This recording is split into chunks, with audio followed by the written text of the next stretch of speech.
Nous allons tester les fonctionnalités IA de Xmind et nous allons tout tester en temps réel. Donc je vais vous faire la démonstration en entier. Et pour cela, on va travailler sur trois possibilités très intéressantes. Une autour de la captation d'informations et de la compréhension de ces informations. Une autre autour de la rédaction et comment Xmind peut m'aider à structurer un article pour l'exporter ensuite. Et la troisième au niveau de la gestion de projet. On commence tout de suite et on va commencer directement sur Xmind en ligne parce que la version PC ou Mac n'a pas toutes les fonctionnalités IA et puisqu'on est sur la gestion de l'information, la première chose à laquelle on va s'intéresser, c'est la capacité d'Xmind de digérer nos documents, que ce soit des PDF, des vidéos ou des liens, et on va commencer tout de suite avec un PDF que je vais lui passer. Donc c'est très simple, on est sur Créer avec l'IA et je vais faire vraiment très simple, c'est-à-dire que je prends directement le document à ma disposition. C'est une charte d'utilisation de l'IA, c'est un document qui n'est pas trop long pour cette démonstration. Je ne vais même pas mettre de prompt, c'est volontaire, c'est pour voir ce qu'il sort, et on va juste lui demander de prendre le document. Ce qui se passe à partir de là, comme vous pouvez le constater encore une fois en temps réel, c'est que Xmind va lire le document, va nous reprendre la structure du PDF tel qu'il l'a trouvé, et va la remettre sous forme de carte mentale, parce qu'il présente le gros avantage derrière de pouvoir consulter cette information de manière beaucoup plus structurée que ce qu'on pourrait avoir dans le document. Donc on voit qu'il est en train de construire la carte mentale en temps réel sur notre écran. Hop, si je réduis un peu la taille, on voit qu'on est quand même sur... alors, paradoxalement, le document fait 4 pages, la carte mentale est elle-même un peu dense. Je n'ai donné aucune instruction dans la constitution de cette carte. On aurait pu demander de faire quelque chose de plus court, mais volontairement, je voulais partir sur ce niveau-là. On verra après comment est-ce qu'on peut justement donner des instructions un peu plus précises. On voit aussi au niveau du texte que il est très verbeux, là où généralement, dans une carte mentale, on mettrait des choses un peu plus courtes. Mais on peut gérer tout ça. Ce qui reste intéressant néanmoins, c'est qu'à partir d'un PDF tout à fait standard, on arrive sur une carte mentale, on garde le lien avec le fichier d'origine et on a tout le contenu qui est consultable tel quel. Xmind ne s'arrête pas aux cartes mentales, pardon, il ne s'arrête pas à l'analyse des PDF. Ce travail qu'on a fait avec un PDF, on peut faire le même avec une vidéo YouTube. Par exemple, ici, j'ai pris ma vidéo de test d'Evernote, donc qui est sur ma chaîne YouTube, la chaîne Outinum, et on va, pareil, j'ai volontairement pas non plus donné plus d'instructions que ça, et on va le laisser faire l'analyse du fichier. Ce que l'on voit ici, la différence avec le PDF, c'est qu'il met les timecodes qu'il a trouvés dans la vidéo, ce qui peut être très intéressant si je veux revenir en arrière. Accessoirement, cette vidéo était chapitrée.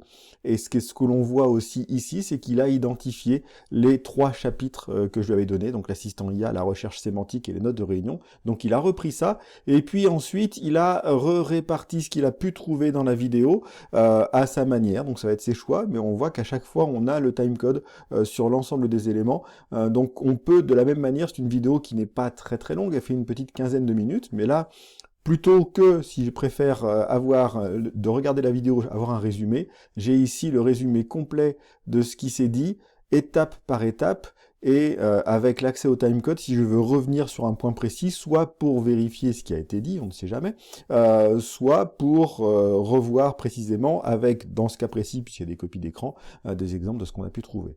Donc sur une vidéo, on a quelque chose qui est très complet aussi. Encore une fois, volontairement, je n'ai pas donné de prompt. D'ailleurs, on va le refaire exprès. Je pourrais reprendre cette vidéo, analyse cette vidéo, 3 mots-clés par chapitre. Donc là, je vais volontairement restreindre énormément le rendu. Là où on avait quelque chose de très détaillé, ici, on devrait être sur une solution beaucoup plus ramassée, puisque j'ai demandé 3 mots-clés par chapitre. On va voir à quel point il se conforme à ma demande. Et pour l'instant, ça a l'air assez mal parti, puisqu'il m'a quand même donné pas mal d'informations. Donc, on est sur du temps réel et on est en direct. Quelle différence on y voit? Pas grand-chose pour l'instant, il y a quand même beaucoup de texte, ça n'a pas changé grand-chose, il va falloir faire encore mieux. On va continuer d'explorer.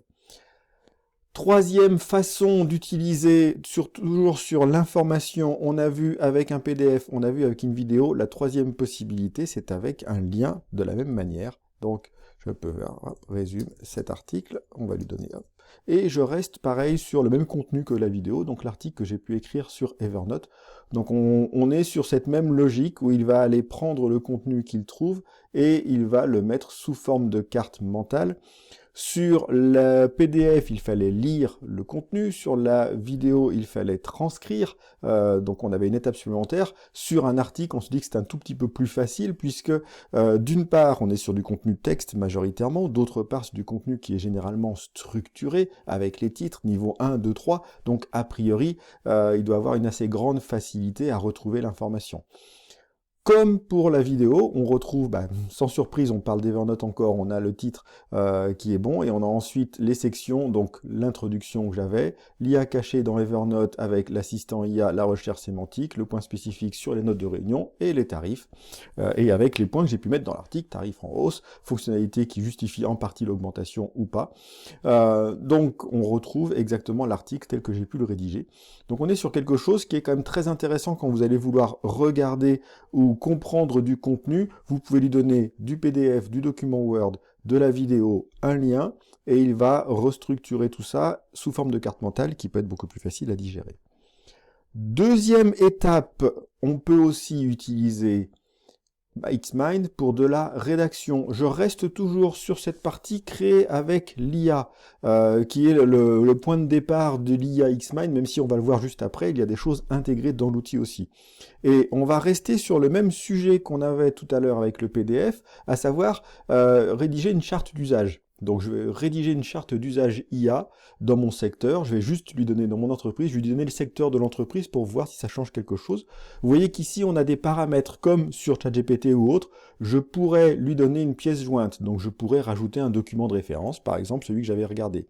J'ai le choix entre le mode réflexion ou le mode normal, accessoirement tous les exemples qu'on a vus juste avant étaient dans le mode entre guillemets normal, là on va se mettre en mode réflexion. Cette partie répartition du travail, on va s'en occuper un tout petit peu plus tard puisque c'est lié à la partie gestion de projet, et dans les paramètres, je peux forcer la langue, ce qui est plutôt pas mal, et je peux aussi forcer la structure si j'en ai envie. À ce stade, on est bon. Donc je vais lui demander de générer cette carte en mode réflexion, ce qui va lui prendre un peu plus de temps et normalement générer un contenu un peu plus efficace. Comme nous sommes encore en temps réel, on est vraiment sur voilà, le temps que ça va prendre pour générer la carte. Pour mémoire, la demande, c'est une charte d'utilisation de l'IA pour une entreprise qui est dans la rénovation du bâtiment. Donc là, on voit justement la partie réflexion, donc comme on l'aurait sur un ChatGPT ou un autre où il nous explique ce qu'il a fait. Et là, donc, il nous crée la structure de cette charte telle qu'il l'aperçoit. On voit à droite les éléments de réflexion qu'il a utilisés pour construire la carte. Donc on voit tout ce qui a été fait, qu'on pourrait même rajouter en note à la carte, et on voit donc ici la proposition qu'il m'a faite de rédaction d'une charte d'usage de l'IA dans le secteur rénovation du bâtiment, c'est exactement ma demande. Il nous a mis 7 chapitres, donc fondation objectif de la carte, gouvernance et responsabilité, principes éthiques directeurs, utilisation pratique des outils d'IA, cadre juridique et conformité, mise en œuvre et évolution, et même les cas d'usage spécifiques au secteur du bâtiment. Et vous voyez à droite, on a des liens parfois, c'est-à-dire qu'il est même allé chercher sur le web des références pour nous aider à rédiger cet élément-là. Là, on a utilisé donc la partie créée basique. J'aurais pu être plus précis dans mes demandes, par exemple lui dire je veux des sections particulières pour l'orienter, parce que c'est vrai que très souvent on va pas commencer comme ça, on va être un peu plus précis, ne serait-ce que pour éviter que ça parte dans tous les sens, même si ça peut être intéressant de découvrir. J'aurais pu être un peu plus précis, lui dire je veux une charte avec comme structure, définition, opportunité, risque, utilisation autorisée, utilisation interdite, c'est tout, et je veux le limiter à 4 points par chapitre, parce que je ne veux pas non plus un document qui soit trop difficile ou trop lourd à comprendre pour les équipes. Donc là, c'est la même requête, sauf que je lui ai donné des informations plus précises. Et on va voir la différence que ça fait, c'est qu'il garde la structure que je lui ai demandé, donc les opportunités, les risques, les utilisations autorisées et utilisation interdite. Il a mis 4 points par bloc, tel que je lui ai demandé, et par contre après il a mis beaucoup de texte. Mais donc il a bien respecté ma demande. C'est ça aussi qui est intéressant, c'est que je peux commencer à piloter la rédaction dès ma demande initiale. À partir de là, je peux aussi lui demander de développer des choses, et donc là on va rentrer dans l'utilisation de l'IA à l'intérieur d'Xmind. On va prendre par exemple cet élément-là, les biais et discriminations des algorithmes. Si je fais bouton droit, j'ai ici l'accès aux différents éléments IA. Générer des idées, répartir le travail, ça c'est pour la partie gestion de projet, créer une image ou expliquer. Vous pouvez expliquer des concepts. Là, je peux lui demander de générer des idées. Donc soit automatiquement il va y aller, soit à la demande, je vais faire à la demande, et là je vais mettre liste 5 biais des algorithmes et ajoute 2 lignes d'explication par biais. Voilà. Et donc, on peut, sur chacun des nœuds de notre carte mentale, ajouter ainsi du contenu. Alors, je suis un tout petit peu déçu, j'aurais préféré qu'il me mette les explications sur un sous-nœud, mais peut-être qu'il aurait fallu que je le précise aussi. Et donc là, il fait exactement ce que je lui ai demandé, c'est qu'il m'a listé 5 biais des algorithmes et il a rajouté une explication là-dessus. Donc sur chacun des éléments, on va pouvoir faire ça. Et comme on est sur cette idée de rédaction, ça veut dire que non seulement je peux faire ça, mais ensuite je vais pouvoir exporter le document dans un format qui va bien. Donc là, j'ai exporté sous et je peux l'exporter en Word, en Markdown, etc. Et avant ça, ce qui va être intéressant, c'est que je peux aussi justement regarder le document en mode aperçu, ce qui va me permettre de voir la structure qu'il y a derrière. Et alors, on va aller chercher le mode aperçu. Voilà, il est ici. Il est caché, vous aurez remarqué, donc on y retourne, il était dans afficher, menu de navigation, sujet. Et là, ce que ça me donne la vue hiérarchique de mon document. Donc on sort de l'aspect carte mentale et on se remet dans l'aspect plus titre, et justement export, et si on raisonne en termes d'informations pour créer le document, ici, à partir de là, je vais pouvoir lire les éléments. Je peux bien évidemment donc choisir et pointer directement sur un élément pour pouvoir ensuite le modifier. Donc on est sur une lecture hiérarchique, et derrière, je vais pouvoir exporter. Troisième chose que je voulais partager avec vous sur l'utilisation de Xmind, ils ont ajouté maintenant la gestion de projet. Et pas simplement dans la gestion de projet, on a les dates de début et des fins, et on a la partie Gantt. Donc on va faire pareil, on peut totalement gérer un projet à partir du début, avec l'IA, puisqu'on est sur le sujet de l'IA. Et donc là, le projet que je vais prendre, c'est le même que j'utilise quand je teste des outils de gestion de projet, c'est la construction d'une maison. Comme pour ma charte IA, je lui donne quelques informations.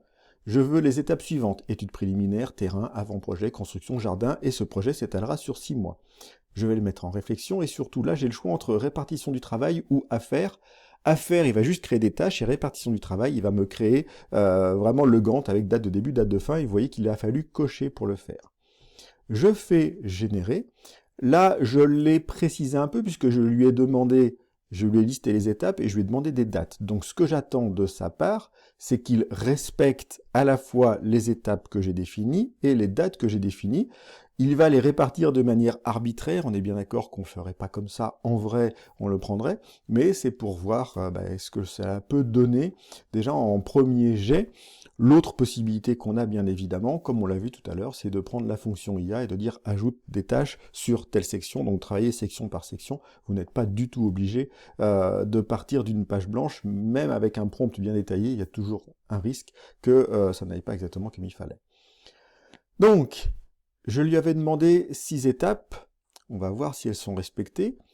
On voit aussi, comme je lui ai demandé en version gestion de projet, qu'on a sur chacune des étapes des dates. Donc ça, c'est la différence entre une carte mentale générique et une carte mentale de projet. Chaque chaque nœud a son jeu de dates avec date de début, date de fin et durée. Donc il m'a mis des durées approximatives, en tout cas telles qu'il les a imaginées. Donc on a bien mes études préliminaires. Et ça commence le 27 février, donc on est bon, ça commence bien à la date de cette vidéo.